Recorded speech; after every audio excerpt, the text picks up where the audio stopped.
रामायण की अमृत धारा में आप सबका स्वागत है। सभी सुनने वाले सज्जनों को जय सिया राम जी। रामायण के पिछले भाग में आपने वहां तक सुना था जब कौशल्या जी कहती है कि अभागे जीव ने शरीर नहीं छोड़ा। अब इसके आगे से अयोध्या कांड भाग 25। सियापति रामचंद्र जी की जय, पवन सुत हनुमान जी की जय, उमापति महादेव जी की जय, जय जय सीताराम जी। कौशल्या जी के वचनों को सुनकर भरत सहित सारा रनिवास व्याकुल होकर विलाप करने लगा। राजमहल मानो शोक का निवास बन गया। भरत शत्रुघ्न दोनों भाई विकल होकर विलाप करने लगे।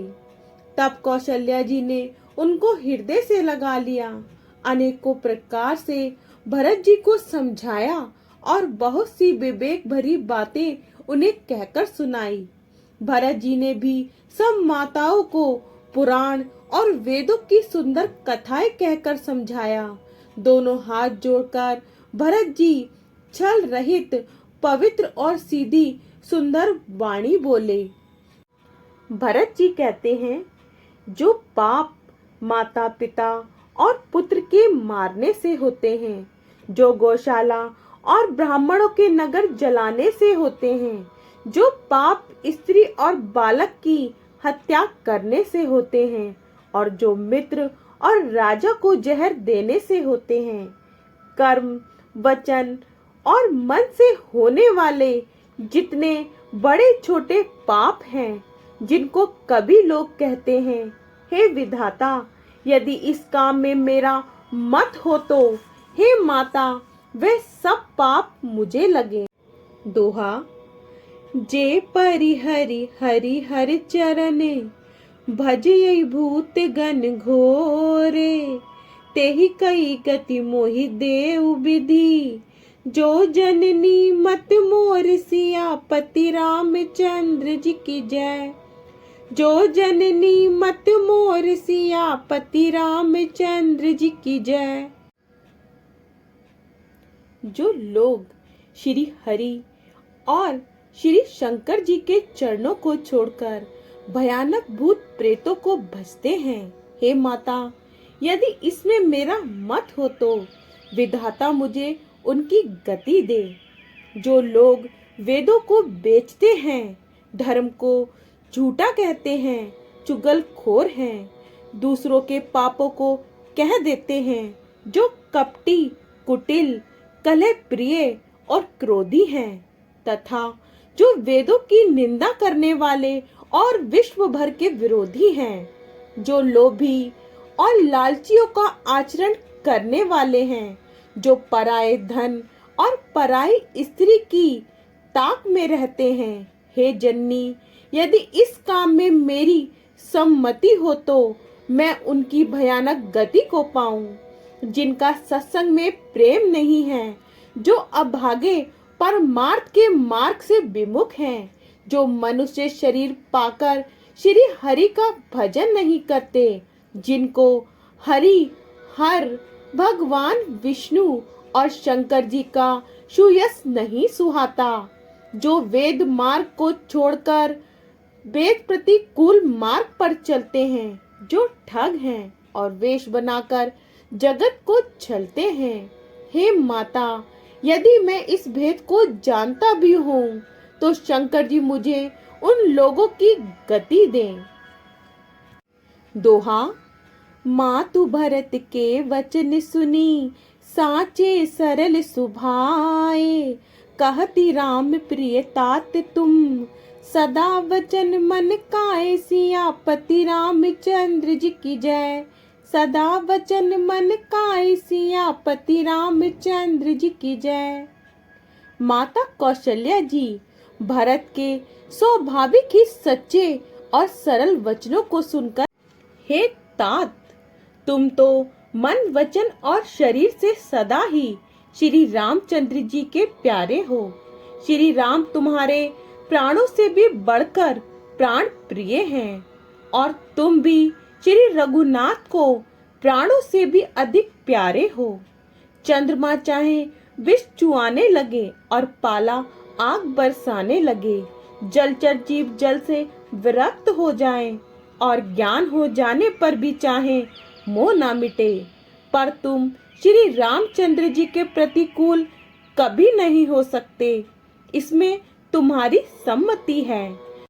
जगत में जो कोई ऐसा कहते हैं वे स्वप्न में भी सुख और शुभ गति नहीं पावेंगे। ऐसा कहकर माता कौशल्या ने भरत जी को हृदय से लगा लिया।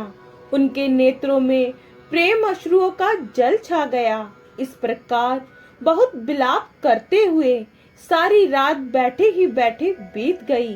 तब वामदेव जी और वशिष्ठ जी आए। उन्होंने सब मंत्रियों तथा महाजनों को बुलवाया। फिर मुनि वशिष्ठ जी ने परमार्थ के सुंदर समय अनुकूल वचन कहकर बहुत प्रकार से भरत जी को उपदेश दिया।